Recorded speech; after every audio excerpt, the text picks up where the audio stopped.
Welcome to you all. I'm Graydon Carter, and for more than 20 years, I had the very good fortune of being Christopher's editor and friend. I think we can all agree that in addition to being a brilliant journalist, Christopher was a wit, a charmer, and above all, a bit of a scallywag. I think we can also agree that he was the beau ideal of the public intellectual. When he wrote for his readers. They felt they knew him, and they felt that he knew them. Christopher was a man of ferocious appetites for scotch, for cigarettes, and talk. That he had the output to equal what he consumed was the true miracle in the man. Christopher wrote often, constantly in fact, and right up to the end. And he wrote fast, frequently without benefit of a second draft or even corrections. You'd be hard-pressed to find a writer today who could match the volume of exquisitely crafted columns, dispatches, and books that he produced over 4 decades. He was an editor's dream, and he was a reader's dream. Despite the sorrow surrounding today's gathering, there is much to celebrate. There was, for instance, Christopher's bravery, not just in facing the illness that took him, but his courage in words and thought. He didn't mind landing outside the cozy cocoon of conventional liberal wisdom, the most notable example being his curious pro-war stance before the invasion of Iraq. We will celebrate his elevated but inclusive sense of humor, and for that legendary memory that held up even under the most liquid of late-night conditions. We will pay tribute to the people he left behind, particularly his wife Carol and his 3 children, Alexander, Sophia, and Antonio. To celebrate Christopher's monumental legacy, the hundreds of thousands of words he put on paper, we have speakers who were blessed in knowing him, both in friendship and in his work, 2 aspects of life that he was a master of. Now I'd like to introduce the first of these speakers, James Fenton.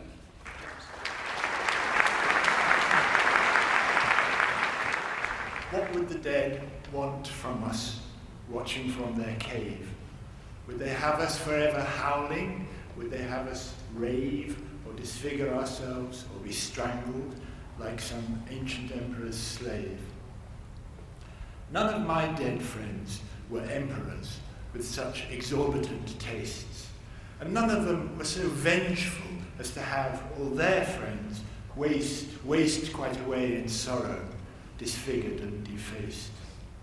I think the dead would want us to weep for what they have lost. I think that our luck in continuing is what would affect them most. But time would find them generous and less self-engrossed. And time would find them generous as they used to be.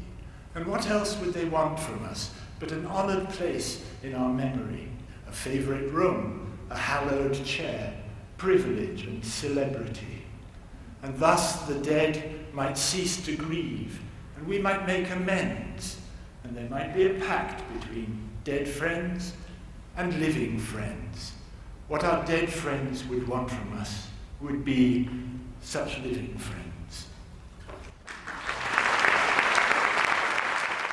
Every time I left Christopher and Carol's place, usually late at night and always drunk, I would stop outside and marvel and tell myself, I'm Christopher Hitchens' friend. What did I do to deserve that? Shortly after his death, I was interviewed by an annoying interviewer on CNN who introduced him by saying, on the one hand, he inspired the ideals of skepticism, free inquiry, and rational thought in many, but at the same time has been called a bullying, lying, opportunistic, cynical contrarian. She said that as if it were a bad thing. Christopher was a beacon of knowledge and light in a world that constantly threatens to extinguish both. He had the courage to accept the world for just what it is, and not what we'd like it to be. And for me, that's the highest praise I can give to any intellect. Christopher understood that the universe doesn't care about our existence, our welfare, and epitomized the realization that our lives only have the meaning that we give them. For him, this came through the credo that guided his life, the courageous defense of the simple proposition that skepticism, rather than credulity, is the highest principle the human intellect can use to ennoble our existence. Whenever I spent an evening with Hitch, I came away saying, when I grow up, I want to be an intellectual. It was humbling to witness close up a mind so capable of surrounding any subject, relishing it, exploring it, critically soaking up everything that's worth knowing. He was ever ready to incorporate this lifetime of intellectual exploration along with the playful and curious excitement of a child in a candy store. He embodied the delicious possibilities of existence and the profound satisfaction that intellectual exploration and integrity can bring, especially when confronting power with knowledge, even as he bravely continued to do so with the full recognition that the possibility of a successful outcome in any such battle is slim, that stupidity, prejudice, superstition, hatred, power, and money will generally win. But beyond this, it was his unadulterated joy of the human experience, the need for irony and humor, combined with the full banquet of human knowledge that set Hitch apart. I personally remain guided by his example and often find myself asking the simple question that guides so many other people in other contexts, although I change one word, and ask myself, what would Christopher do? The last time I saw him, our discussions ranged over subjects that included the nature of nothingness, quantum mechanics, the obscenity that is capital punishment, the madness that governs the religious fanaticism infecting both sides of the Middle East, and the intellectual laziness and pretentious nonsense that encompasses so much of religious faith and theological noise in our popular culture. Christopher wasn't a scientist, and it may surprise you to know that he was fascinated by science, not merely because of its impact on human affairs, but more importantly, because of the remarkable ideas that it generates. He was wise enough to recognize that the universe is far more imaginative than we are, and he was eager to learn from the universe as he was from the oeuvre of the world's greatest writers. On the last day I was with him, someone came to the door, and I answered it for Christopher, and the person delivered a manuscript and asked if I was his manager or his agent. I said, no, I'm his personal physicist. I can think of no greater honor. Through his questions and reflections, he extended my understanding and implications of my own work. I described to him the remarkable discovery that distant galaxies are receding from us faster all the time. The first picture is a galaxy. It's not our galaxy. Why? I just want to see if you're awake. We live in our galaxy. But in the far future, our galaxy will be alone in a seemingly dark, empty, and eternal static universe, leading likely future observers with a kind of poetic symmetry to arrive at precisely the false picture of our universe that we had 100 years ago, before the great discoveries of the last century, that there are 400 billion galaxies in an expanding universe that's 13.7 billion years old. In return, as a result, he pointed out to me an argument that I adopted in my last book, for which he was writing the foreword before he became too ill. Nothingness is headed straight towards us as fast as can be. So if someone asked that annoying religious question meant to stymie those of us who see no need for God, why is there something rather than nothing? We can shut them up by saying, just wait, there won't be for long. That idea didn't terrify him. He realized that knowledge is not to be gained for comforting our soul, but for enhancing the awareness of being alive. Christopher now has his own cosmic legacy, and I don't mean some New Age sense in which he's merged with the cosmos. Instead, out in the asteroid belt, if you could look at the next picture, between Mars and Jupiter, almost 3 times the distance between the Sun and the Earth, orbits a small asteroid, about 10 kilometers in diameter, about the size of Manhattan. Discovered in 2002 at the Lowell Observatory, it was named Hitchens 57901, CH-275 for short, and it was named after Christopher. Long after our own civilization has probably died and been forgotten, Christopher's asteroid will continue quietly orbiting the Sun until perhaps a gravitational perturbation kicks it out of a circular orbit and it heads towards the Sun, ending its life with a brilliant flame, much as Christopher ended his. And speaking of cosmic legacies, before leaving Christopher's company the very last time I saw him, in one of those poetic accidents that makes life so unexpectedly enjoyable, I was reading the newspaper at its kitchen table, and I was reading a piece about an emerging effort to ensure that young people at elite institutions like Yale preserve their Catholic upbringing while in college. When describing the temptations to depart from piety, the author wrote, "Exposed to Nietzsche, Hitchens, co-ed dorms, and beer pong, such students are likely to stray." I reflected on what a remarkable tribute this simple sentence represented. To be so culturally ubiquitous that you can be mentioned without explanation is one thing, but to be sandwiched between Nietzsche and beer pong, it's an honor very few of us can hope to achieve, and perhaps the most appropriate way that Christopher would want to be remembered. So I'll leave it at that. So I'm Victor Navasky, and I think that the reason I've been asked to read from Christopher first was because I had the honor of initiating Christopher's coming to this country to join the nation. And I proposed to his then editor, Bruce Page, that we have the first international editors exchange in history, and that Cockburn, who was an editor at the Nation, would move over there, and Christopher would move over here, and that if all four of us liked the arrangement, it could be extended from 3 months to 6 months, and they would live in each other's houses. They would stay on their respective payrolls, so we'd have no green cards to worry about. And that's what happened, and Christopher then defected, and the rest is history. So I was going to read from a brilliant review that Christopher wrote about the Goya exhibit in New York, but it occurred to me that it was at the Met, that it wouldn't be doing Christopher justice if we stuck to the script, so I'm going to read from something else. Having said that, let me tell you why I was going to read from the Goya review, because there was one sentence in there which entranced me, which was, he pointed out about Goya that it was his special achievement to be a radical pessimist, to have forced our attention on the base of the ghastly aspects of human personality while not surrendering to them or ceasing to protest their official instatement. That, to me, was Christopher at his most Christopherness. Instead, what I want to read you is just 2 paragraphs. We were told to keep our readings to 3 minutes. I'm going to read you just 2 paragraphs from an article he wrote ostensibly about Rhodesia, but it actually began with his telling why Margaret Thatcher, the occasion when Margaret Thatcher famously spanked him. So here we are.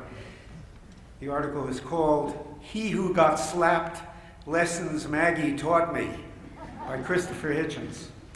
I make up my mind about people in the first 10 seconds, and I very rarely change it. That's a quote. So the New York Times quoted Margaret Thatcher in saying on the day of her resignation.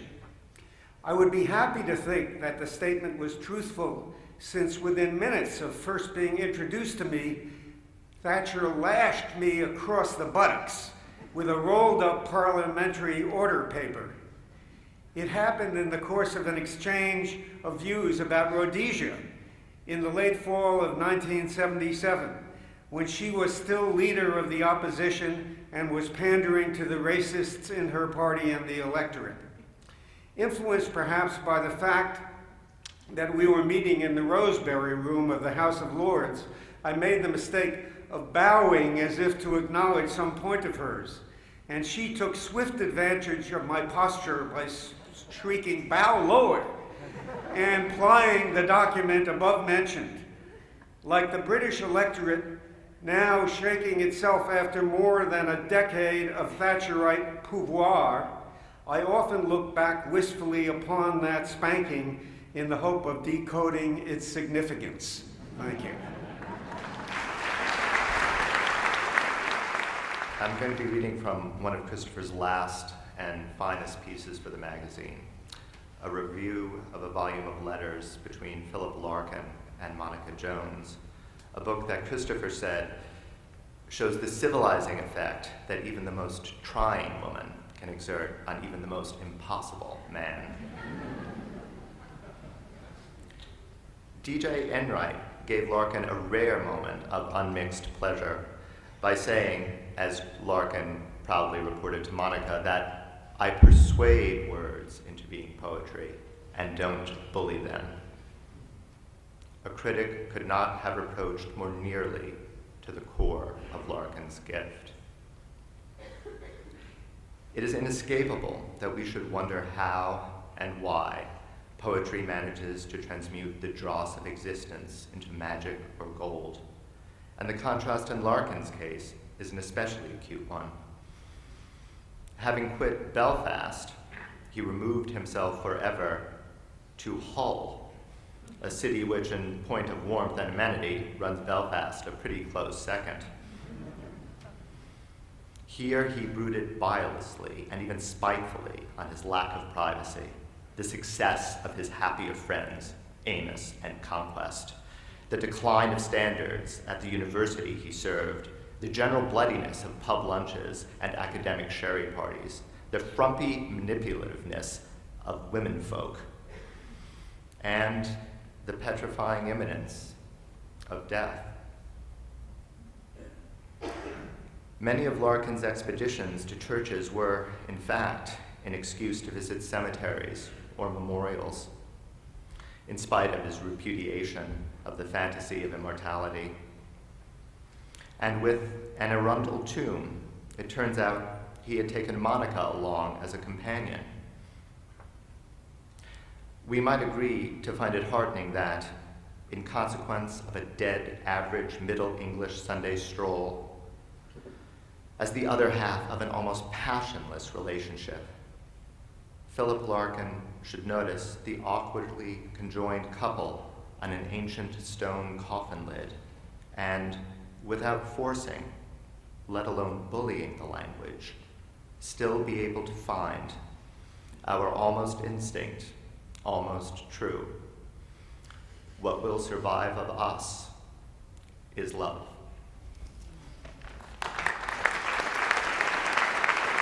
I'm going to read from Christopher's 2004 essay on Marcel Proust, entitled The Acutest Ear in Paris. I have not been able to discover whether there exists a precise French equivalent for the common Anglo-American expression, killing time. He later added in a footnote, when this piece was republished in Love, Poverty and War, I should have looked further. Baudelaire employs the term in precisely that way in his prose poem, Le Galant Tireur. And if ever a tireur was galant, it was Christopher.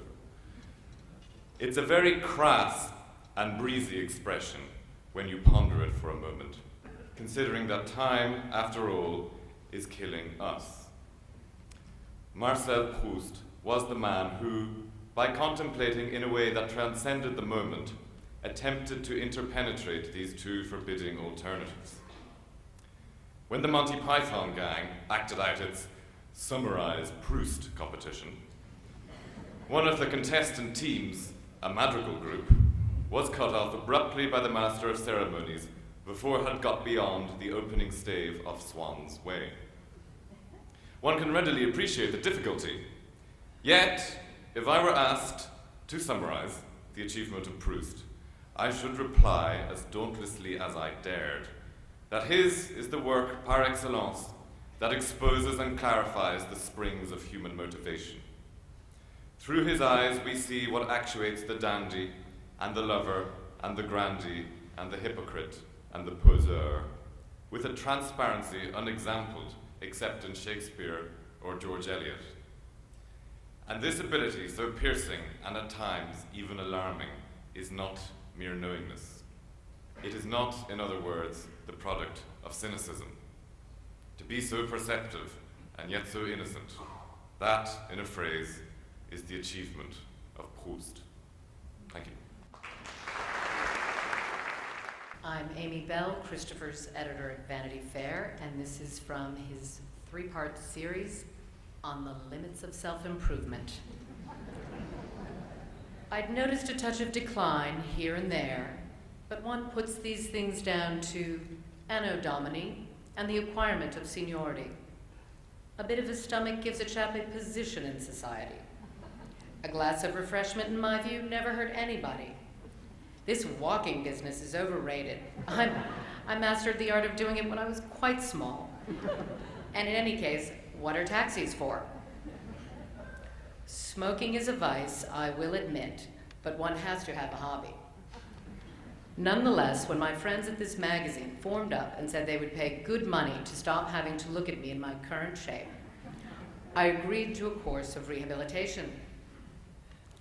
There now exists a whole microeconomy dedicated to the proposition that a makeover is feasible, or, in other words, to disprove Scott Fitzgerald's dictum that there are no second acts in American lives.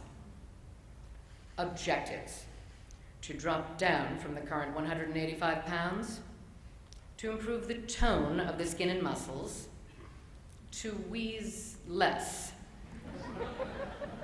to enhance the hunched and round-shouldered posture, to give some thought to the hair and fur questions.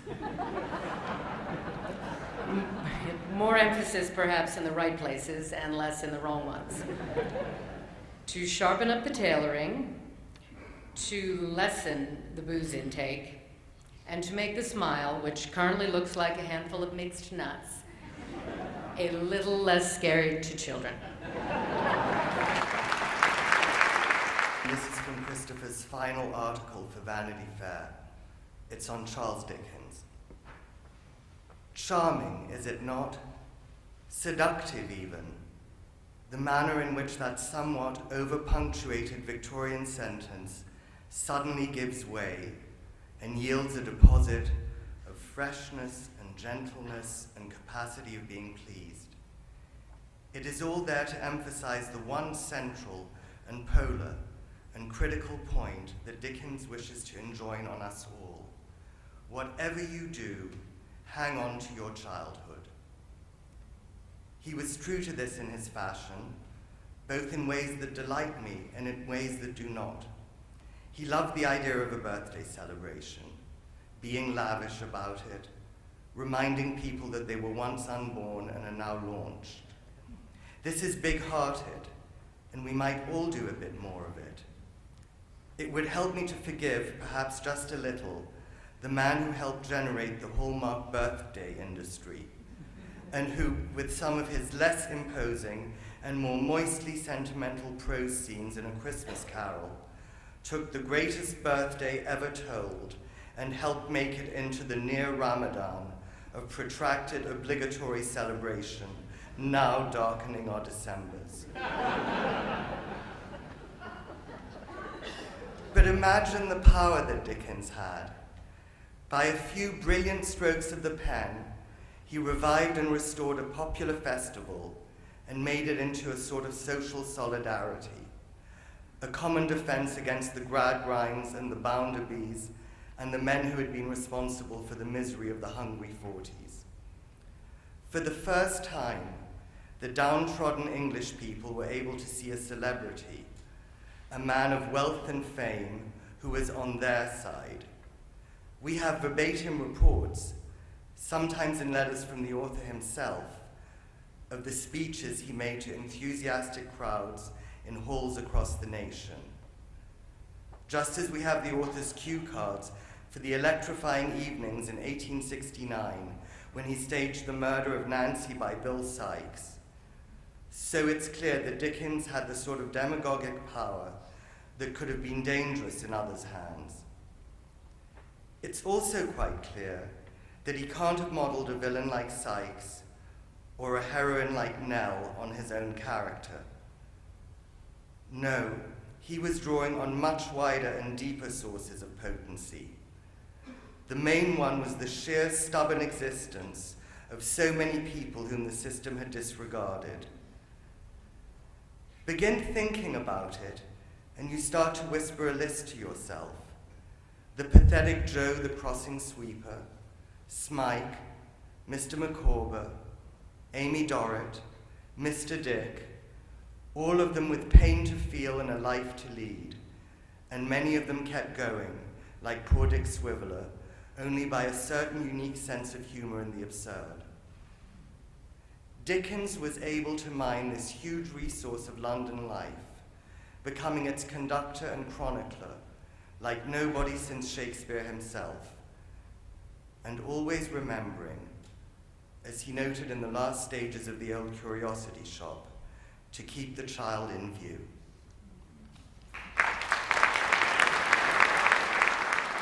I'm going to read the first two paragraphs and the last paragraph of a piece Christopher wrote for The Nation. Christopher was much more often arresting than arrested, but this is a piece which comes off one of the latter occasions. It was in Prague, and here he is, knowing what was coming, as he seems so often to do, a year and a bit before the Velvet Revolution. I cherished only two modest ambitions for my visit to this capital of the mummified Baroque. The first was to be allowed to attend a legal meeting at which men and women from the human rights movements in the East and the disarmament movements in the West would be attempting to establish a common terrain. The second was to be the first writer in modern history to compose an article from Prague that did not mention Joseph K. or his equally imperishable creator. The latter ambition was repeatedly thwarted by the former. You attend a meeting in a private apartment. An introductory statement is made by a man who was once foreign minister of the Republic under Alexander Dubček, but who is now an unperson in Czechoslovakia. There is a knock on the door. Into the apartment come uniformed and plainclothes police, led by a man with eyes so close together that he could comfortably get by with a monocle. While one of his underlings sweeps the room with a video camera, he issues peremptory instructions to depart. At my request, the former foreign minister inquires politely if we may know what law has been infringed and in what respect this law contravenes the Helsinki Accords. He further inquires, on behalf of his foreign guests, if they may telephone their embassies. Neither request is exactly denied. Instead, the police official simply refuses to say on what charge or for what cause the Czechoslovaks or the foreigners are being treated in this fashion. At dusk on the Charles Bridge, small groups of young Czechs gather every night under the statues to play guitars and pass bottles of wine. They sing the forbidden 1968 songs of Marta Kubisova, and the police don't quite know what to do about it. The orders from the top and from Moscow are not as direct or as clear as they used to be. The castle still looms above the city from Ratchani Hill, but it is inhabited by pygmies who were fished out of the dustbin of history and who whimper in their sleep at the thought of going back to it. Thank you.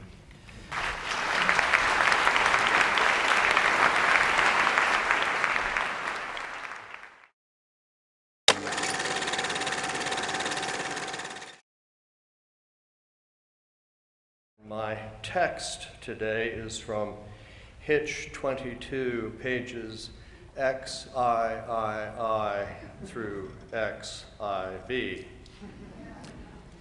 These are the final paragraphs from the preface that Christopher wrote for the paperback edition to his memoir, Hitch 22. Another element of my memoir, the stupendous importance of love, friendship, and solidarity, has been made immensely more vivid to me by recent experience. I can't hope to convey the full effect of the embraces and avowals, but I can perhaps offer a crumb of counsel. If there is anybody known to you who might benefit from a letter or visit, do not, on any account, postpone the writing or the making of it. The difference made will almost certainly be more than you have calculated. The cause of my life has been that of combating superstition, which, among other things, means confronting the dreads upon which it feeds. For some inexplicable reason, our culture regards it as normal, even creditable, for the godly to admonish those who they believe to be expiring. A whole tawdry edifice of fabricated deathbed conversions and moist devotional literature on this highly questionable assumption. Though I could have chosen to take offense at being silkily invited to jettison my convictions when in extremis, what an insult and what a non sequitur too, I was actually grateful for the heavy attention I received from the faithful. It gave my atheism, if you like, a new lease on life. It also helped me keep open a long debate to which I am proud to have contributed a little. To say that this debate would outlast me would have been true at any time. Instead of attending prayer breakfasts in my own honor on what was actually designated on the web as Pray for Hitchens Day, I have spent much of the past year registering myself as an experimental subject for various clinical trials and protocols, mainly genome-based and aimed at enlarging human knowledge and at shrinking the area of darkness and terror where cancer holds dominion. My aim here is obviously not quite disinterested, but many of the experiments are at a stage where any result will be too far in the future to be of help to me. In this book, I cite Horace Mann's injunction, until you have done something for humanity, you should be ashamed to die. So this is a modest and slight response to his challenge, to be sure, but my own. The eruption of death into my life has enabled me to express a trifle more concretely my contempt for the false consolation of religion and a belief in the centrality of science and reason. Not all my views have been vindicated, even to me. I see that I write here in this book that I personally want to do death in the active and not the passive, and to be there to look it in the eye and be doing something when it comes for me. I cannot quite sustain this jauntiness in the light of what I now know. Should the best efforts of my physician friends be unavailing, I possess a fairly clear idea of how stage 4 esophageal cancer harvests its victims. The terminal process doesn't allow for much in the way of activity or even of composed farewells, let alone stoic or Socratic departures. This is why I am so grateful to have had already a lucid interval of some length, and to have filled it with the same elements of friendship and love, and literature and the dialectic with which I hope some of this book is also animated. I wasn't born to do any of the things I set down here, but I was born to die, and this coda must be my attempt to assimilate the narrative to its conclusion. Christopher Hitchens, Washington, D.C., January 20th, 2011.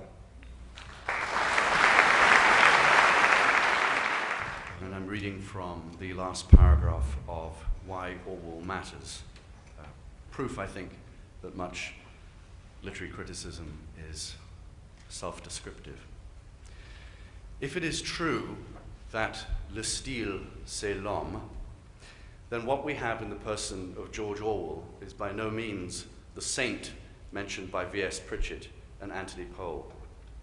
At best, it could be asserted, even by an atheist admirer, that he took some of the supposedly Christian virtues and showed how they could be lived without piety or religious belief. It may also be hoped that, to adapt the words of Auden on the death of Yeats, time itself deals kindly with those who live by and for language. Auden added that time, with this strange excuse, would even pardon Kipling and his views. Orwell's views have been largely vindicated by time, so he need not seek any pardon on that score. But what he illustrates by his commitment to language as the partner of truth is that views do not really count, that it matters not what you think, but how you think, and that politics are relatively unimportant, while principles have a way of enduring, as do the few irreducible individuals who maintain allegiance to them.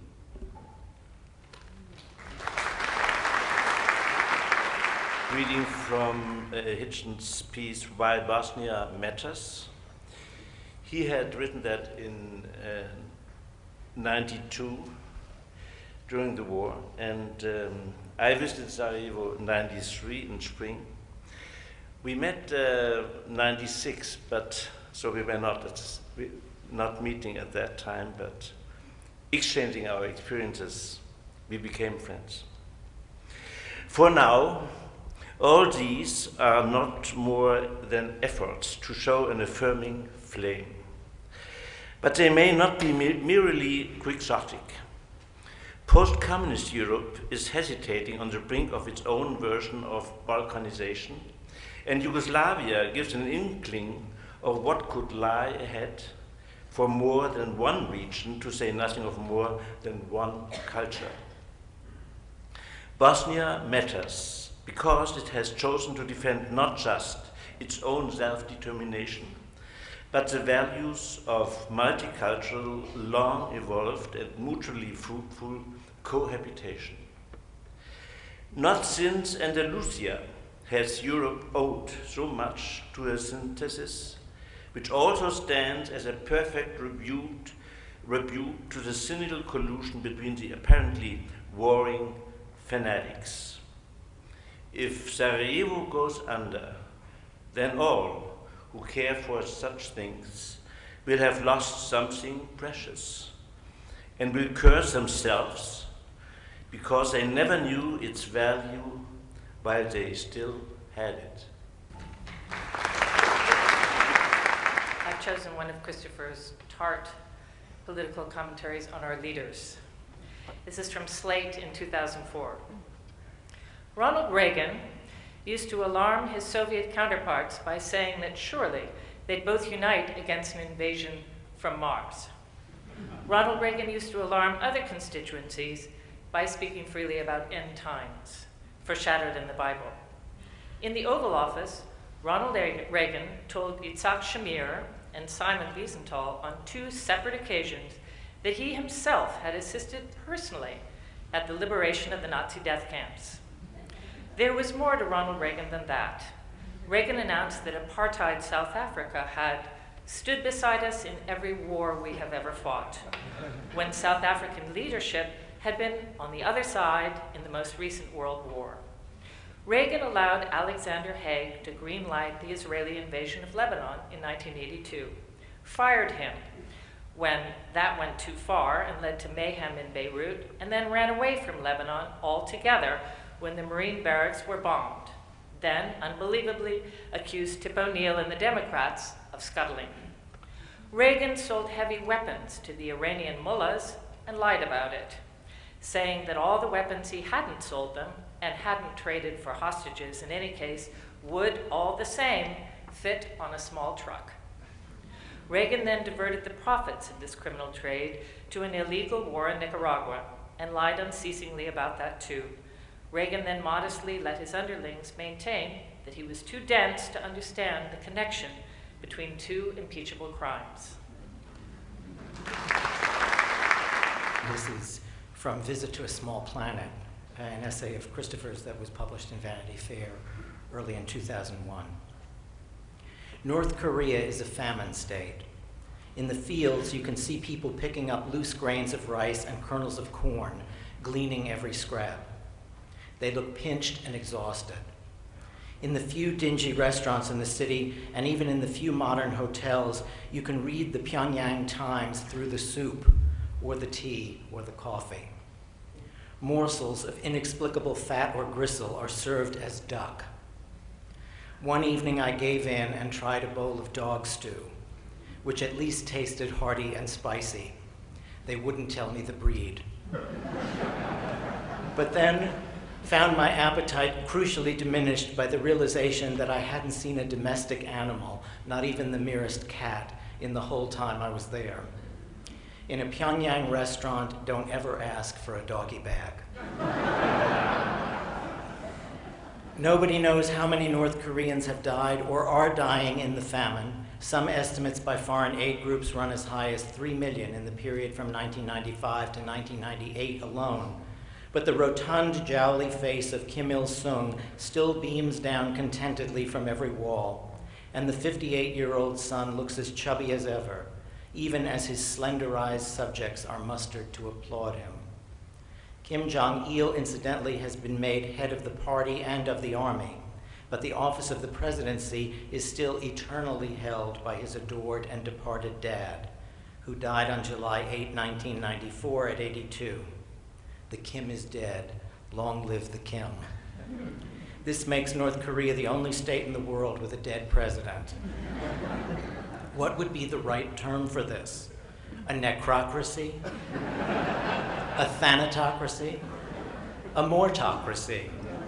A mausolocracy?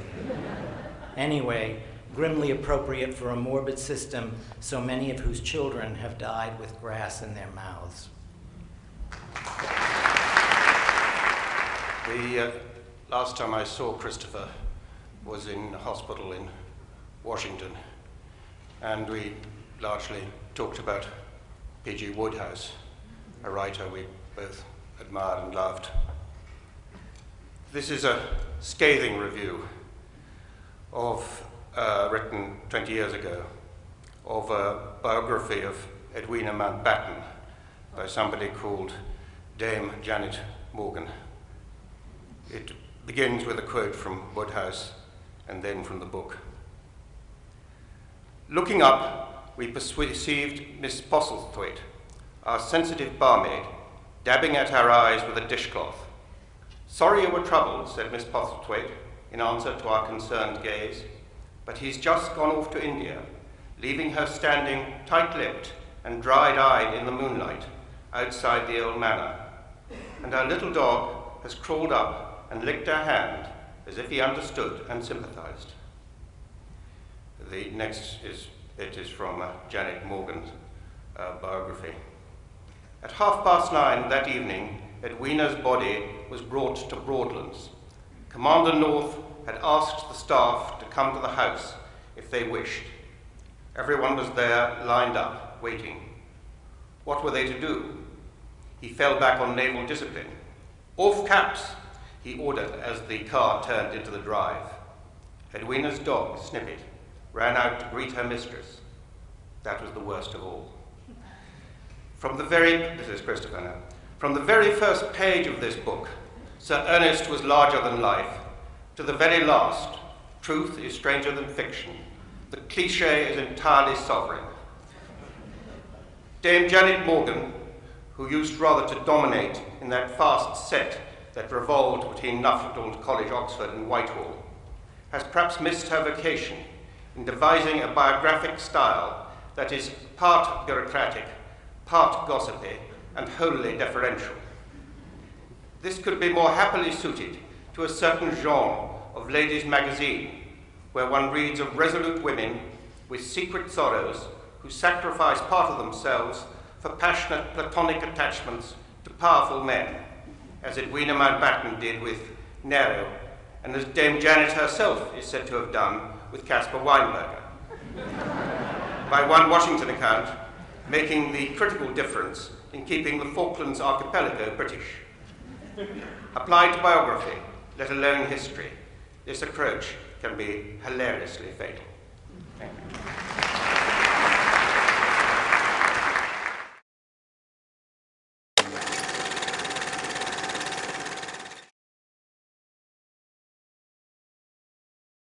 pieces from the Vietnam Syndrome.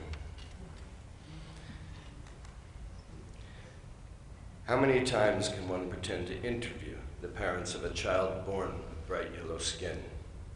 The cleft palates, the deafness, the muteness, the pretzel limbs and lolling heads, and the terrible expressions on the faces of the parents who believe that this horror can sometimes skip a generation. There is just enough knowledge for agony and remorse, in other words, but not enough for any healing process. No answer, above all, to the inescapable question: when will it stop? A rain from hell began falling about 40 years ago. Unto how many unborn generations?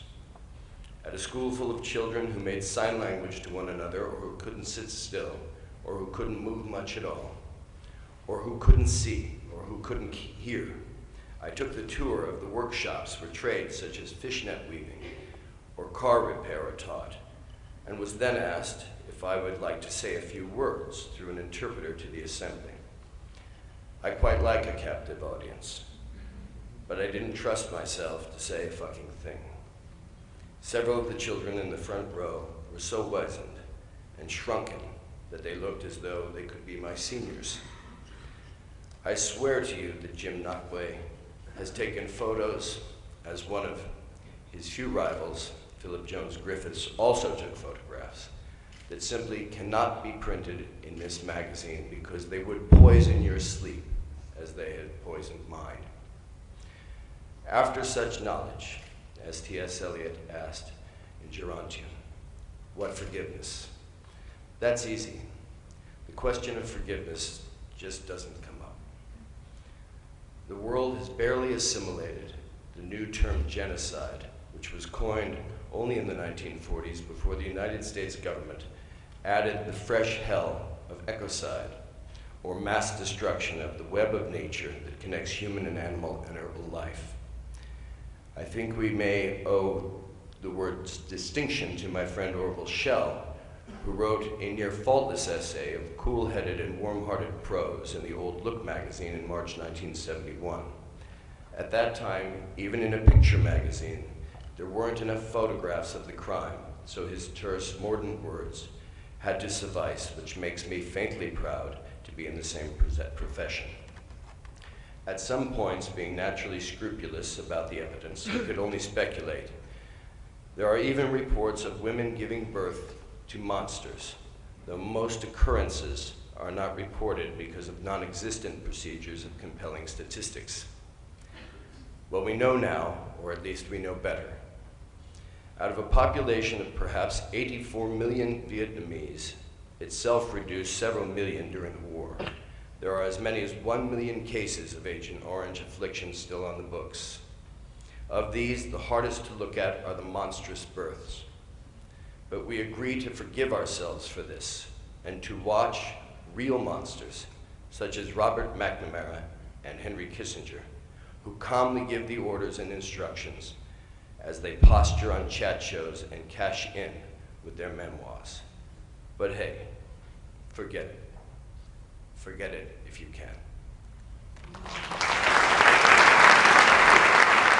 I'm Salman Rushdie. I'm going to read a little bit from God is Not Great, a part of a chapter Christopher called A Short Digression on the Pig, or Why Heaven Hates Ham.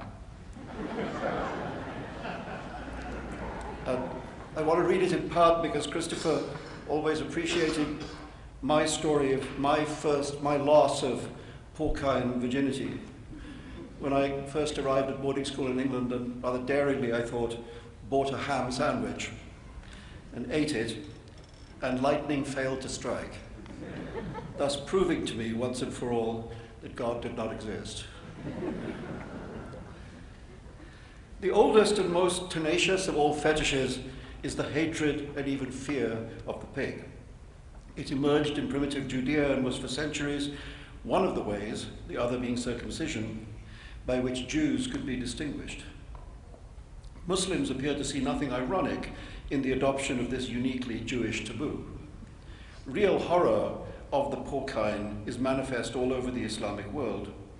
One good instance would be the continued prohibition of George Orwell's Animal Farm, one of the most charming and useful fables of modern times, of the reading of which Muslim schoolchildren are deprived. I have perused some of the solemn prohibition orders written by Arab education ministries, which are so stupid that they fail to notice the evil and dictatorial role played by the pigs in the story itself. Crammed together in sties, pigs tend to act swinishly, as it were, and to have noisy and nasty fights. It is not unknown for them to eat their own young, and even their own excrement, while their tendency to random and loose gallantry is often painful to the more fastidious eye. But it has often been noticed that pigs left to their own devices and granted sufficient space will keep themselves very clean, arrange little bowers, bring up families, and engage in social interaction with other pigs. The creatures also display many signs of intelligence, and it has been calculated that the crucial ratio between brain weight and body weight is almost as high with them as it is in dolphins. But the cloven hoof, or trotter, became a sign of diabolism to the fearful, and I dare say that it is easy to surmise which came first, the devil or the pig. It would be merely boring and idiotic to wonder how the designer of all things conceived such a versatile creature and then commanded his higher mammal creation to avoid it altogether or risk his eternal displeasure. But many otherwise intelligent mammals affect the belief that heaven hates ham. I hope you have now guessed by now what we know in any case, that this fine beast is one of our fairly close cousins. It shares a great deal of our DNA, and there have lately been welcome transplants of skin, heart valves, and kidneys from pigs to humans. If, which I heartily trust does not happen, a new Dr. Moreau could corrupt recent advances in cloning and create a hybrid, a pig man is widely feared as the most probable outcome. To press this a little further, one may note that if children, if left unmolested by rabbis and imams, are very drawn to pigs, especially to baby ones, and that firefighters in general do not like to eat roast pork or crackling. The barbaric vernacular word for roasted human in New Guinea and elsewhere was long pig. I have never had the relevant degustative experience myself, but it seems that we do, if eaten, taste very much like pigs. According to many ancient authorities, the attitude of early Semites to swine was one of reverence as much as disgust. The eating of pig flesh was considered as something special, even privileged and ritualistic. This mad confusion between the sacred and the profane is found in all faiths at all times. The simultaneous attraction and repulsion derived from an anthropomorphic root, the look of the pig, the taste of the pig, the dying yells of the pig, the evident intelligence of the pig, were too uncomfortably reminiscent of the human. Porcophobia and porcophilia thus probably originate in a nighttime of human sacrifice and even cannibalism, at which the holy texts often do more than hint. Nothing optional, from homosexuality to adultery, is ever made punishable unless those who do the prohibiting and exact the fierce punishment have a repressed desire to participate. As Shakespeare puts it in King Lear, the policeman who lashes the whore has a hot need to use her for the very offense for which he plies the lash. Today, ancient stupidity is upon us again. Muslim zealots in Europe are demanding that the Three Little Pigs and Miss Piggy, Winnie the Pooh's piglet, and other traditional pets and characters be removed from the innocent gaze of their children. The mirthless cretins of jihad have probably not read enough to know of the Empress of Blandings and of the Earl of Emsworth's infinitely renewable delight in the splendid pages of the incomparable author, Mr. Whiffle, The Care of the Pig. But there will be trouble when they get that far. An old statue of a wild boar in an arboretum in Middle England has already been threatened with mindless Islamic vandalism. In microcosm, this apparently trivial fetish shows how religion and faith and superstition distort our whole picture of the world. The last email that Christopher wrote me said that he may have accomplished a few things in life, the most significant of which was surely having been my babysitter. So He was a wonderful babysitter, and he later trusted me with the lovely Antonia. I'm going to read a piece from the Boston Review from 1993 about a subject very close to my own heart, Haiti. Even though Haiti is a semi-colony of the United States and via a client military the object of daily U.S. intervention in what could be called its internal affairs, there is tremendous squeamishness about the idea of using force to secure the rights of the Haitian people. In turning tail before a single junta tugboat in mid-October 1993, and withdrawing a large U.S. Navy vessel with the touching name Harlan County without a shot being fired, the Defense Department counted on a public opinion conditioned to resent foreign entanglements. It also counted, I believe, on a certain degree of subliminal racism. The junta organized quasi-demonstrations for the cameras in which the prepared slogan, "Not another Somalia," was chanted. Before long, Robert Dole had risen in the Senate to say with maximum sententiousness that the cause of President Aristide was not worth a single American life. The Pentagon spokesman, in advance of Harlan County's mission, had been scrupulous enough to say, "One shot and we're out of there," thus tenderly apprising the Cedras junta of the low cost of defying the world's largest military machine. Confronted with a Haitian army of 7,500 men, the empire backed off. A rule of thumb is turning out to be that when the military political barons call for intervention and shows of strength, they must be distrusted for the usual reasons. But when they tell you how difficult and how complicated everything is, they must be distrusted even more. Thank you. I'm going to be reading from one of the 3 biographies that Christopher Hitchens did. They are all very searing. This one is No One Left to Lie To about Bill Clinton. The other one was on Mother Teresa and Henry Kissinger, and Carol Blue, working with 12, has now been able to reissue all of them again. They were out of print, so all 3 of that biographical trilogy is now available, and this is from Triangulation chapter in the Clinton book. It is told of Huey Long contemplating a run for high office that he summoned the big wads and donors of his great state of Louisiana and enlightened them thus: "Those of you who come in with me now will receive a big piece of the pie. Those of you who delay and commit yourselves later will receive a smaller piece of the pie. And those of you who don't come in at all will receive only good government." A touch earthy and plebeian for modern taste, perhaps, but there is no doubt that the Kingfish had a primal understanding of the essence of American politics. This essence, when distilled, consists of the manipulation of populism by elitism. That elite is most successful which can claim the heartiest allegiance of the fickle crowd and can present itself as most in touch with popular concerns, and can also anticipate the tides and pulses of opinion, can, in short, be the least apparently elitist.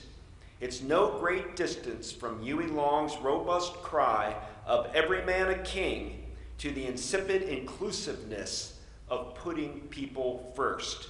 But the smarter elite managers have learned in the interlude that solid, measurable pledges have to be distinguished by a reserve tag that earmarks them for the bankrollers and backers. They have also learned that it can be imprudent to promise the voters too much, unless, that is, the voters should decide that they don't deserve or expect anything. On December 10th, 1998, the Majority Counsel of the House Judiciary Committee, David Shippers, delivered one of the most remarkable speeches ever heard in the precincts. A leathery Chicago law and order Democrat, Mr. Shippers represented the old-style, big-city, blue-collar sensibility which, in the age of Democrats' light, it had been a priority for Mr. Clinton and the Sunbelt Dixiecrats to discard. The spirit of an earlier time, of a time before smoking materials had been banned from the White House, rasped from his delivery.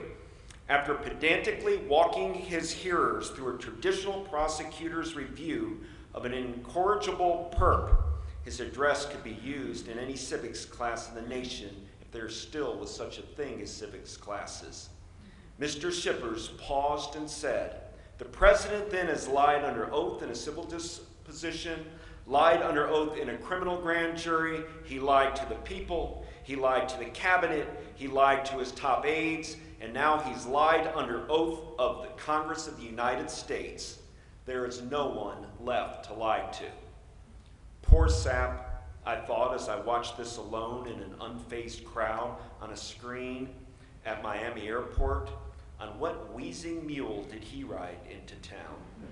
So sincere and so annihilating and so free from distressing sexual graphics was his forensic presentation that, when it was over, Congressman John Conyers of the Democratic caucus silkily begged leave from the chair to compliment Mr. Shippers for his efforts. And that was that.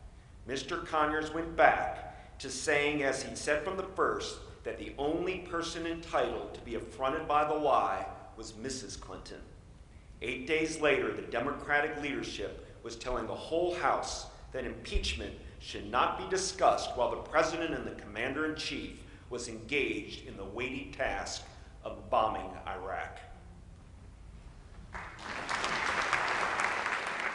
going to read a passage from Hitch 22 called A Short Footnote on the Grape and the Grain. There was a time when I could reckon to outperform all but the most hardened imbibers, but now I drink relatively carefully. At about midday, a decent slug of Mr. Walker's Amber Restorative, cut with Perrier water, an ideal delivery system, and no ice. At luncheon, perhaps half a bottle of red wine, not always more, but never less. Then back to the desk and ready to repeat the treatment at the evening meal. No after-dinner drinks, most especially nothing sweet, and never, ever any brandy. Nightcaps depend on how well the day went, but always the mixture as before. No mixing, no messing around with a gin here and a vodka there. Hitch, making rules about drinking can be the sign of an alcoholic, as Martin Aimée once teasingly said to me. Adorno would have savored that as well. Of course, watching the clock for the start time is probably a bad sign, but here are some simple pieces of advice for the young. Don't drink on an empty stomach. The main point of the refreshment is the enhancement of food. Don't drink if you have the blues. It's a junk cure. Drink when you are in a good mood. Cheap booze is a false economy. It's not true that you shouldn't drink alone. These can be the happiest glasses you ever drank. Hangovers are another bad sign. You should not expect to be believed if you take refuge in saying you can't properly remember last night. If you really don't remember, that's an even worse sign. Avoid all narcotics. These make you more boring rather than less and are not designed, as are the grape and the grain, to enliven company. Be careful about upgrading too far to single malt scotch. When you are voyaging in rough countries, it won't easily be available. Never even think about driving a car if you have taken a drop. It's much worse to see a woman drunk than a man. I don't know quite why this is true, but it just is. Don't ever be responsible for it.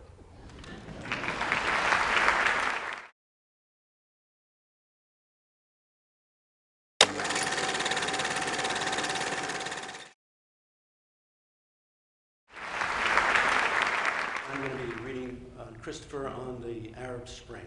This is from the first page of his preface to the 2001 Arguably. The three names on the dedication page belong to a Tunisian street vendor, an Egyptian restaurateur, and a Libyan husband and father. The Tunisian, Egyptian, and Libyan martyrs were not trying to take life like Muhammad Atta. They desired rather that it be lived on a higher level than that of a serf, treated as an inconvenience by a moribund oligarchy. They did not make sordid and boastful claims about how homicidal actions would earn them a place in a gross fantasy of carnal afterlife. They did not wish to inspire horse-yelling mobs tossing coffins on a sea of hysteria. In preferring a life-affirming death to a living death in life, the harbingers of the Arab Spring hope to galvanize their fellow subjects and make them aspire to be citizens. Tides will ebb, waves will recede, The landscape will turn brown and dusty again, but nothing can expel from the Arab mind the example and esprit of Tahir. Once again, it is demonstrated that people do not love their chains or their jailers, and that the aspiration for a civilized life, that universal eligibility to be noble, as Saul Bellows Augie Marsh so imperishably phrases it, is proper and common to all. Thank you. I'm proud to say a comrade of 32 years. To Christopher, publisher of his first works here in the United States, and for the last 7 years, had the honor to represent him in literary matters. And I've taken a bit from the introduction he wrote to his first volume of essays called, presciently, Prepared for the Worst. Nadine Gordimer once wrote or said that she tried to write posthumously. She did not mean that she wanted to speak from beyond the grave, a common enough authorial fantasy, but that she aimed to communicate as if she were already dead.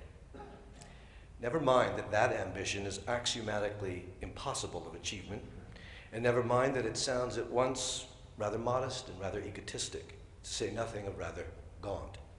When I read it, I still thought, gosh, to write as if editors, publishers, colleagues, peers, friends, relatives, factions, reviewers, and consumers need not be consulted. To write as if supply and demand, time and place were nugatory.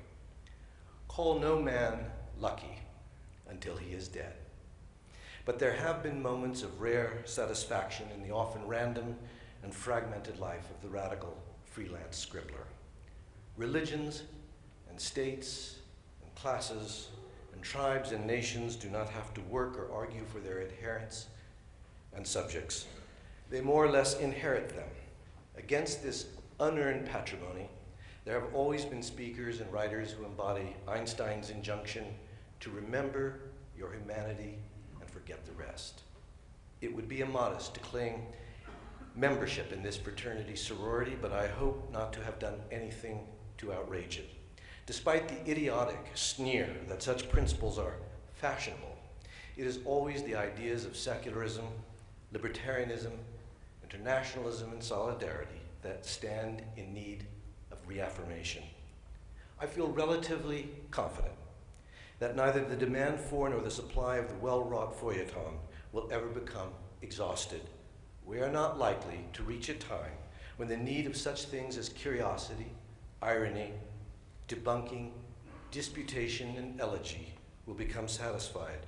For the present, we must resolve to essay, essay, and essay again. One of the great pleasures of knowing Christopher was having him disagree with you. His contrariness, which is a word he disavowed, was joyous, and it gave rise to perhaps one of the most excellent author-bookshop exchanges there ever was. Oh, Mr. Hitchens, thank you so much for Letters to a Young Contrarian. It's a masterpiece. Why, thank you, madam. I've tried to bring my son up as a contrarian, but he just plain refuses.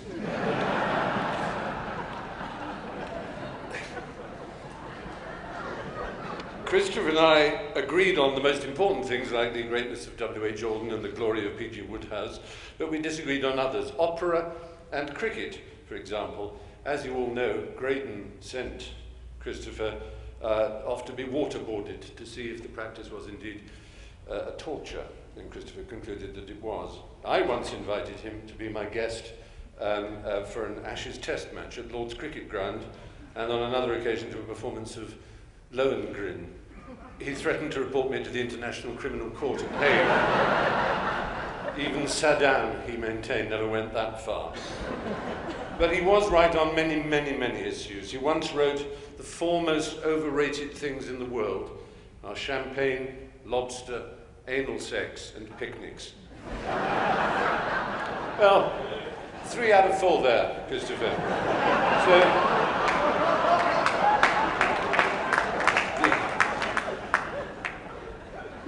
Another matter on which I find myself in complete alignment with Christopher is that of the Parthenon marbles. Not the Elgin marbles, he refused ever to call them those. And this is from a 2009 Vanity Fair article. He also wrote a superb book on the subject. The great classicist A.W. Lawrence, illegitimate younger brother of the even more famously illegitimate T.E. of Arabia, once remarked of the Parthenon that it is the one building in the world which may be assessed as absolutely right. I was considering this thought the other day as I stood on top of the temple with the dedicated director of the Acropolis Restoration Service and watched the workshop that lay below and around me. Don't let me blast on too long about how absolutely heart-stopping the brilliance of these people was.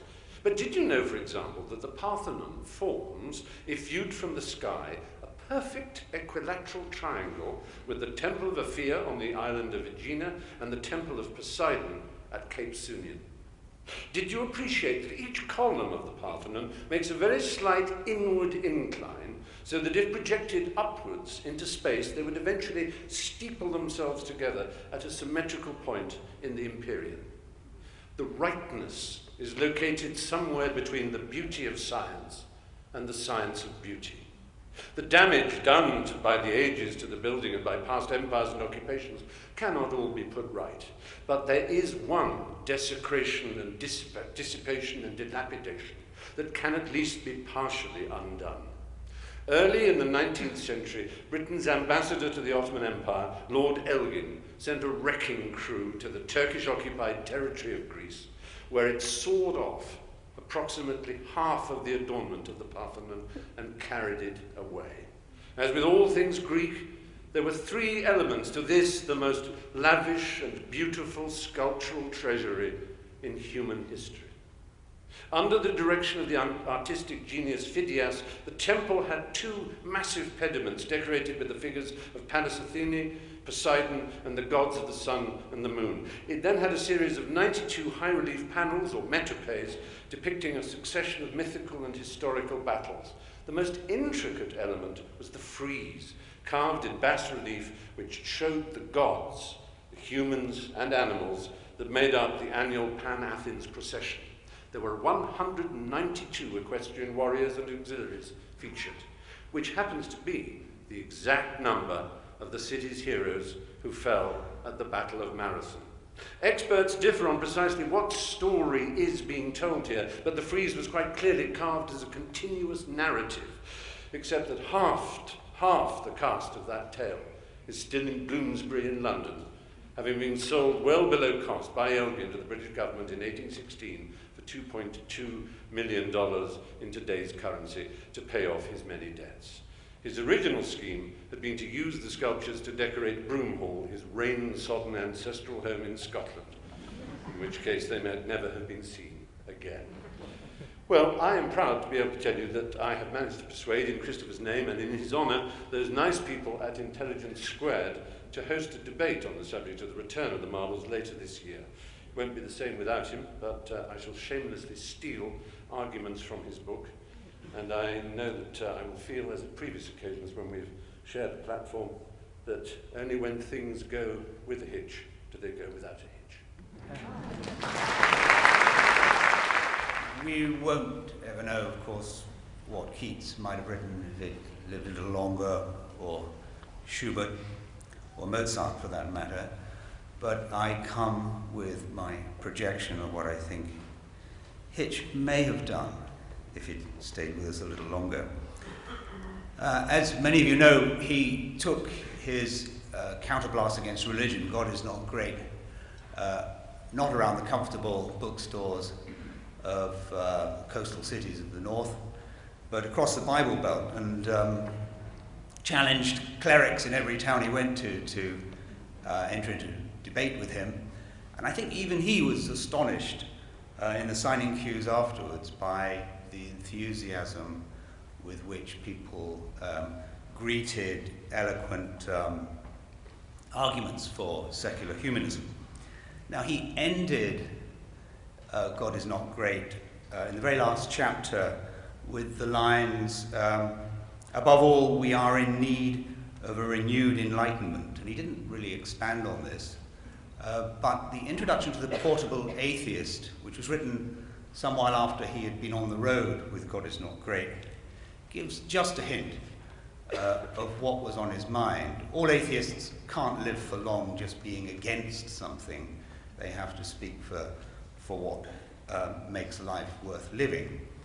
And in a couple of conversations I had with Hitch, I felt that this was stirring in his mind, just what this renewal could be dreamed to be in the form of a book.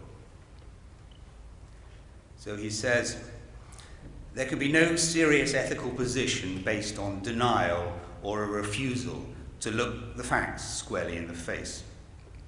But this does not mean that we must stare into the abyss all the time. Only religion, oddly enough, has ever required us to do that. Believing then, as this religious objection implicitly concedes, that human life is actually worth living, one can combat one's natural pessimism by stoicism and by the refusal of illusion, while embellishing the scene with any of the following. There are the beauties of science and the extraordinary marvels of nature.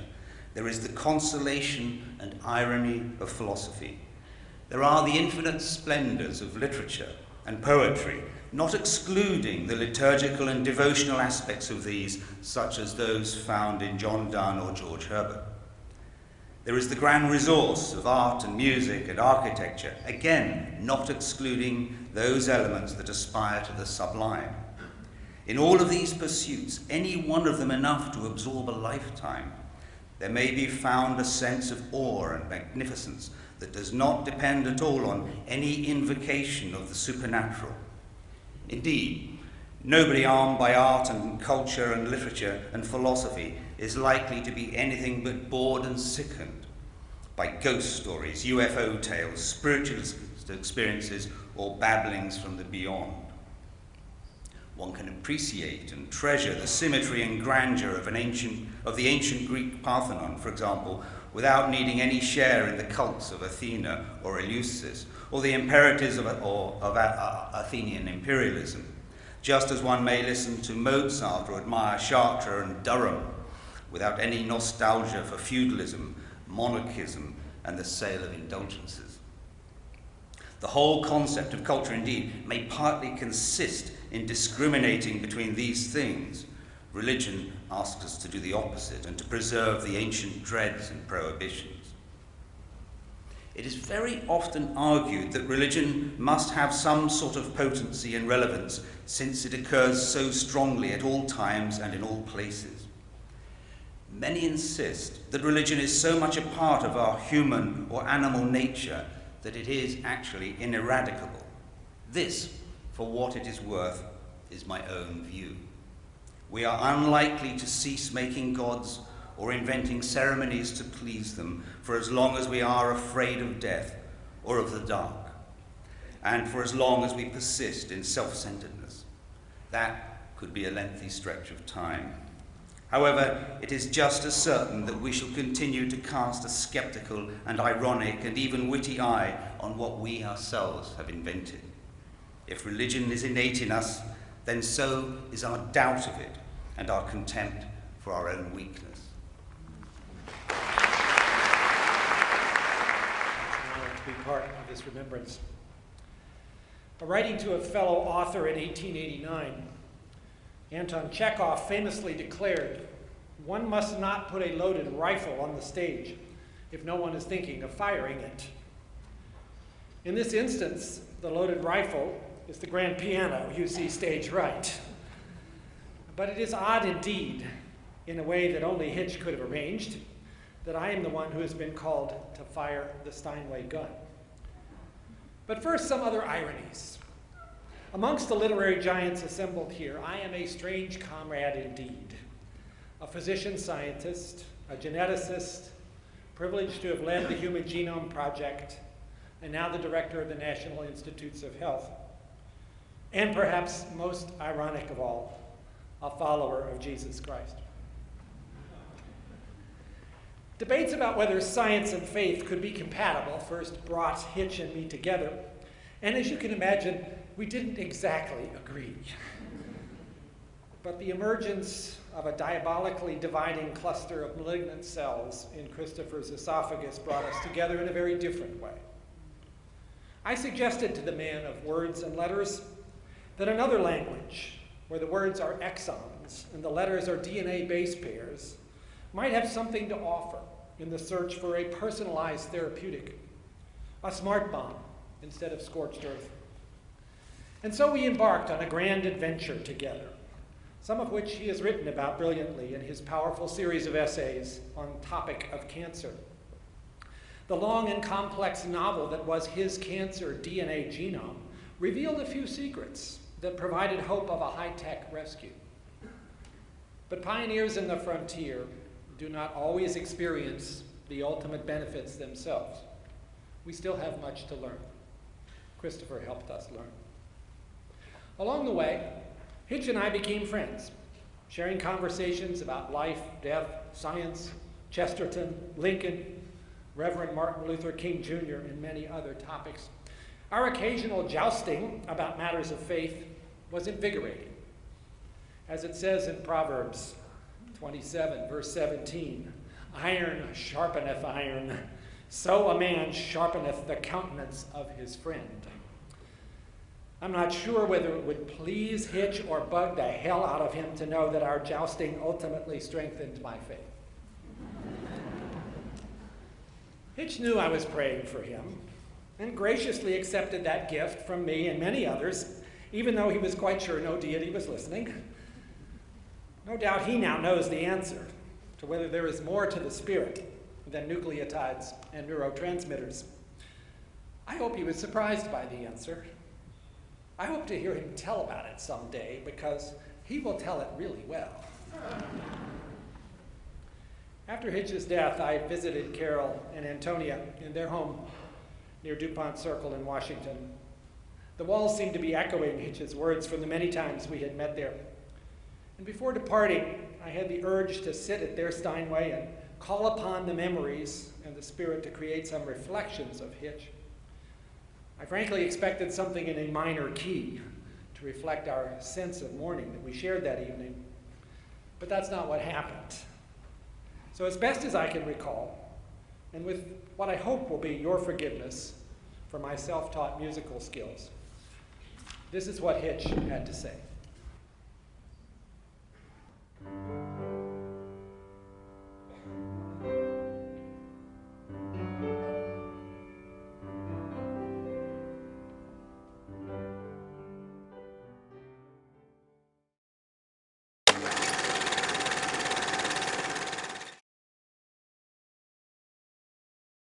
This is from Letters to a Young Contrarian. In a previous letter, Christopher refers to a collection of arguments written in 1908 by a Cambridge academic. It's a collection, and this is a good example. Quote, "Time is not right." He writes, "The principle of unripe time is that people should not do at the present moment what they think right at that moment, because the moment at which they think right has not yet arrived." The title of the collection is called Microcosmophilia Academica, and that sets the stage for his opening line in his letter. "I'm so glad that you like the microcosmophilia. It's a delight in itself, of course, but I keep it by me as a reminder that many questions are actually quite simple. There's a small paradox here. The job of supposed intellectuals is to combat oversimplification or reductionism, and to say, well, actually, it's more complicated than that. At least that's part of the job. However, you must have noticed how often certain complexities are introduced as a means of obfuscation. Here it becomes necessary to ply with glee the celebrated razor of old Occam, disposed of unnecessary assumptions, proclaim that actually things are less complicated than they appear, and very often, in my experience, the extraneous or irrelevant complexities are inserted when a matter of elementary justice or principle is at issue. My best illustration here would be the case of my dear friend Salman Rushdie. You would think perhaps when he was assaulted by a theocratic fatwa in 1989, his fellow authors would have rushed to his defense. Here was an open incitement for murder accompanied by the offer of a bounty and directed at a writer of fiction who wasn't even a citizen of said theocracy. But you would have been astonished to see the amount of muttering and hanging back that went on. Had his novel been offensive, were the feelings of pious Muslims not to be considered? Was he not asking for trouble? Surely he knew what he was doing, and so forth. Several senior Western statesmen, often of the law and order and anti-terrorist school, took refuge in similar evasive formulations. In public debates with those who worried about the blasphemous or profane elements in the novel, or who said they did, I would always begin by saying, look, let's get one thing out of the way. May I assume that you are opposed without reservation to the suborning of the murder for pay of a literary figure?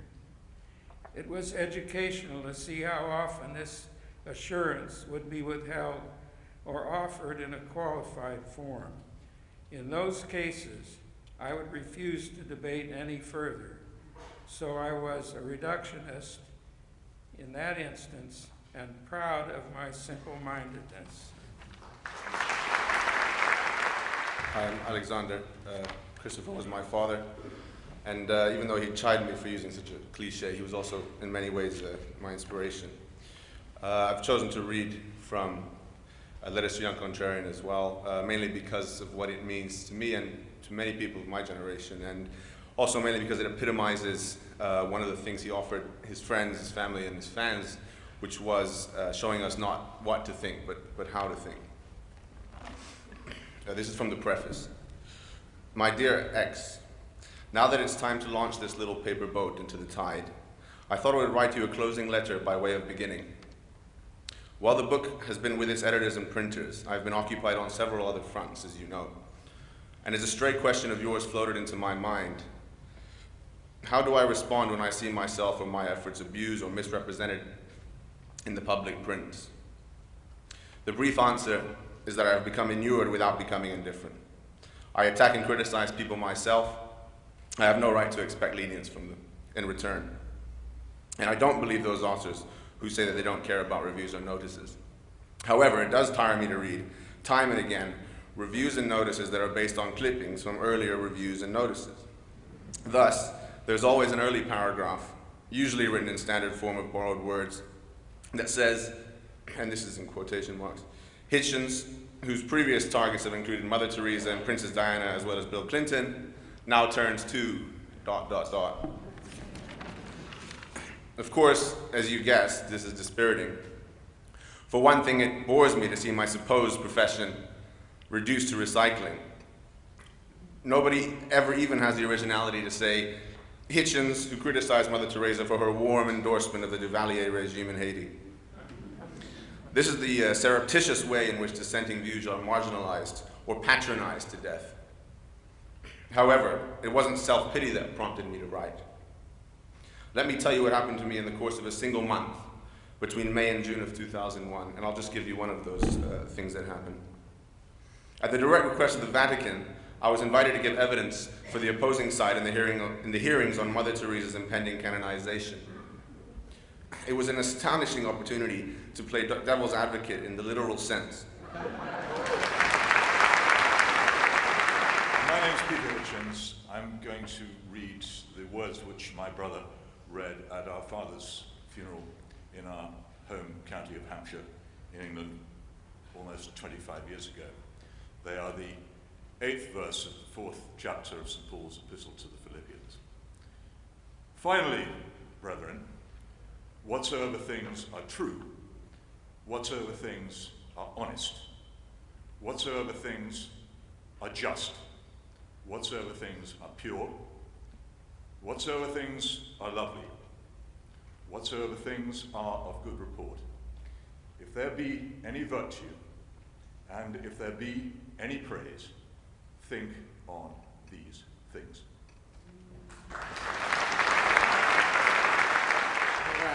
Hello. I was going to read some poems, but I think I'm going to scale back. So just a quick excerpt of Christopher's words. Ladies and gentlemen, brothers and sisters, comrades and friends. That's how he would have started, and I'm sorry I can't make the grade after that. This is from Hitch 22. A map of the world that did not show utopia, said Oscar Wilde, would not be worth consulting. I used to adore that phrase, but now reflect more upon the shipwrecks and prison islands to which the quest has led. But I hope and I believe that my advancing age has not quite shamed my youth. I have actually seen more prisons broken open, more people and territory liberated, and more taboos broken and censors flouted since I let go of the idea, or at any rate the plan, of a radiant future. Those simple, ordinary propositions of the open society, especially when contrasted with the lethal simplifications of that society's sworn enemies, were all I required. I began this highly selective narrative by citing Auden on the unadvisability of being born in the first place, a view from which he quickly waltzed to Plan B. Make the most of the dance, or, as Dorothy Parker elsewhere phrased it, you might as well live. Auden wrote, dance, dance, for the figure is easy. The tune is catching and will not stop. Dance till the stars come down from the rafters. Dance, dance, dance till you drop.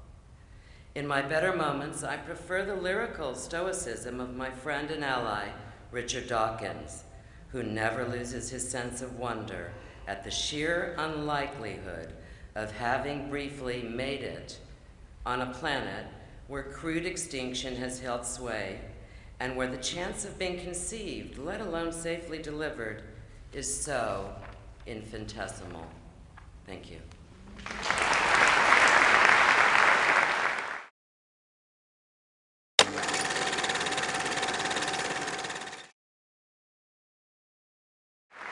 I'm Martin Amos, or Little Keith, as Hitch always called me. My dear Little Keith, he used to call me, and I used to call him my dear Hitch. The most salient and striking thing about Christopher is how widely he was loved, not just by us, family and friends, but by you. And one struggles to think of a public intellectual with a following half as passionate. I wonder why this is.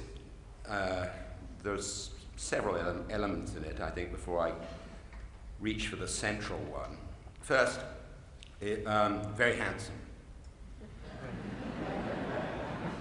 In a phrase he used to use, like using, handsomer than a man has the right to be. And we were both very fond of Humbert's self-description in Lolita, where he says, about halfway through the novel, I wonder if in the course of these tragic notes I have sufficiently stressed the sending quality of my striking, if perhaps somewhat brutal, good looks. Hitch wasn't, his good looks weren't brutal. They were sort of full and friendly. And my middle daughter, Fernanda, was once in the kitchen, age 5, and she said, looks like Hitch. And the man on the screen was the handsome actor, Sam Neill. I also think that his voice was very important. It was a perfect voice, without any mannerism or any kind of poncy intonations that I can't seem to purge my own voice of.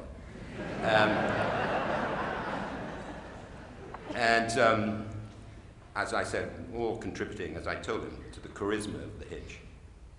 The Hitch was landed, he used to say on the phone when he landed at Heathrow.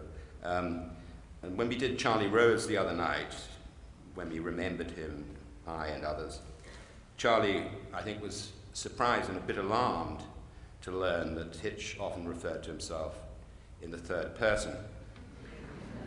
This is not a habit consonant with cloudless mental health in most cases. Though the Hitch was one of the sanest people I've ever known, not always rational and by no means always prudent, but penetratingly sane. He knew who he was. And he was also something of a self-mythologizer. The Hitch was landed. When he took up the Cypriot cause, partitioned Cyprus, and he told me, he said, I'm such a good friend of the Cypriot people that when I arrive, it says on the headline in the Nicosia Morning Post, it says, Hitch flies in. And I said, what does it say when you leave? And he says Hitch flies out.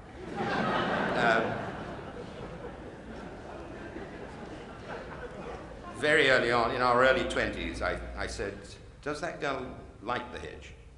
And he said, she loves the Hitch. She wants to marry the Hitch.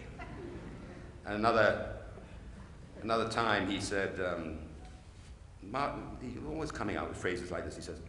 He says, whenever there is injustice, immiseration, or oppression, the pen of the Hitch will flash from its scabbard.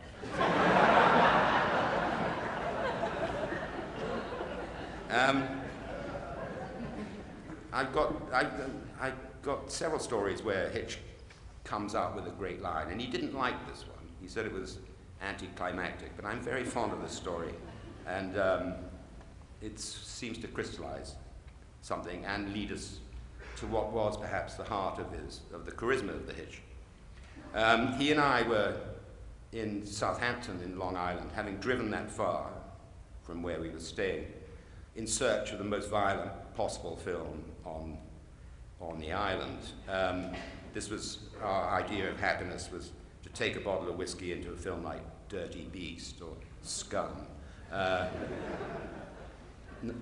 Nothing could top that. Anyway, we were pathetically reduced to Wesley Snipes. And trudging rather grimly towards the cinema, and I said, no one's recognized the Hitch for at least 10 minutes. And usually he is, every few 10 or 20 yards, he's stopped by someone, and then he has a long and friendly conversation with them. And if you ever sign books with a Hitch, he would have a long and friendly conversation with everyone in his queue. Anyway, I said, 10 minutes must have gone by. And he said, longer. He said,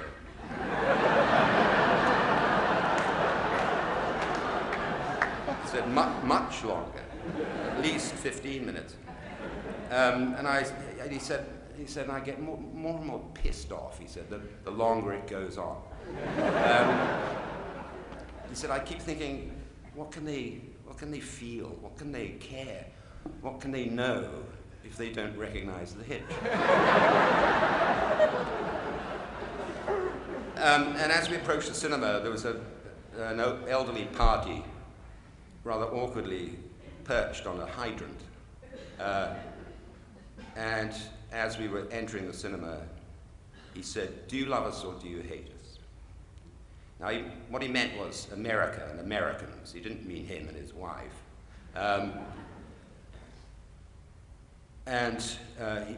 Hitch said, I beg your pardon? He said, do you love us or do you hate us? And Hitch said, it depends on how you behave, he said, and went straight into the cinema, rather than sort of curling up with him for half an hour. I thought that was very good, but also slightly misleading, as if what Hitch did was calmly appraise the American behavior, or whatever reality you presented him with, and give it his sort of judicious appraisal, but he wasn't like that. And we wouldn't have loved him so much if he'd been like that. There are plenty of people who were like that. It was more, I think that he was bored by the phrase contrarian, but what he was an auto-contrarian. He contradicted himself, and as if Christopher felt the only person worth really arguing with was the Hitch. So we see him tie himself up in knots with supporting Ralph Nader, Bush Cheney in 2004, collusion in the impeachment of Bill Clinton. What people, and Iraq, of course, and what people I don't see but I think sense is that he suffered very much from those isolations that he brought on himself. After the Clinton business, I rang him up, and I'd seen him on television looking not well, and I said, how are things? And he said, man, I'm living in a world of pain, he said. This was 2 or 3 weeks after it had broken. And he suffered very much, I think, about Iraq. He didn't talk about it, but you watched him watching the news, and when the first democratic election took place in Iraq, the excitement, sort of suppressed excitement he showed, and the misery during the Civil War period, 2005-6. He was like a Houdini, where he was right most of the time, but every now and then he would go out on a limb and he would shackle himself so dramatically that, had he escaped, or a partial escape would have been all the more amazing. And that was why he was loved, I think. He made intellection dramatic with this argument with the self. One of his favorite, I'll just end now with, one of his favorite phrases was, "What could be more agreeable?" he used to say. It was one of his very English remarks. He would say it while he, I, and others settled down for 16 or 17 hours of food, drink, tobacco, and conversation. And I just want to ask, who could be more agreeable than the Hitch? And to end on a wishful note, what could be more infinitely agreeable? Imagine what it would do to your heart if the Hitch had landed and it was on its way to join us here at Cooper Union. Thank you.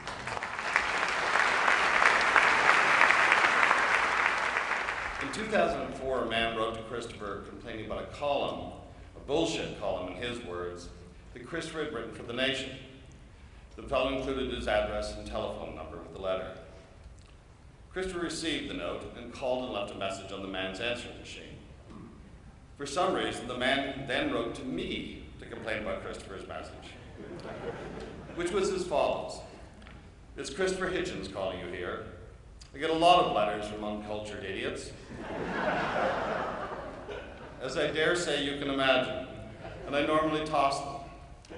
But I'm obliged to keep a list of letters that might be menacing, or from people who are unstable or in some clinical condition.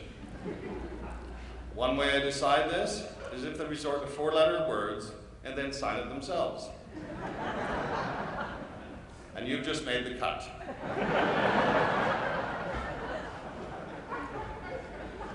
I hope this is our last contact. But it might not be. Goodbye."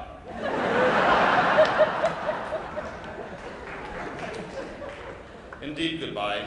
Thank you to our speakers, to Francis and Alex, to all of you, to Carol and the kids, and to our dear friend Christopher for everything he gave to us. As Christopher Carroll's own answering machine still says, you reach Hitchens in blue, you know what to do. Goodbye, thank you. As Christopher would say, may you all thrive. Thank you.